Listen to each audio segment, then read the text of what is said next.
Nagyon két szám mellett zajlott le a főbajnokságon, úgyhogy nem is szeretnék tovább tanulni a szót, elkezdhetjük az eredményhirdetést. Ahogy eddig szoktuk csinálni, tehát a kisebb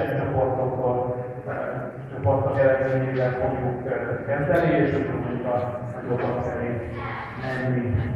Tehát kezdjük a 8 éves lányok végeredményével. 6. okleveles helyen végzett Tóth Nikoletta 4 ponttal. És elfelejtettem bemutatni. A díjakat Korpin Zsolt főtitkár úr fogja átadni.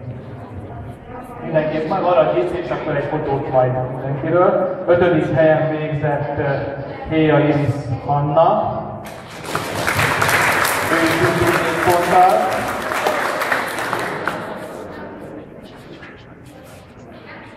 4. helyen végzett Gál Zsóka 3 ponttal.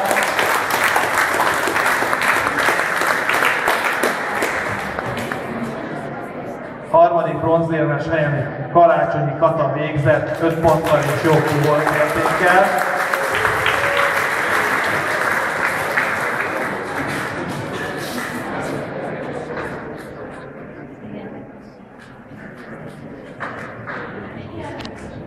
Az első és második helyen volt verseny alakult ki. A rosszabb hóbolt értékének köszönhetően ezüstérmes helyen végzett Súlyog Eszter.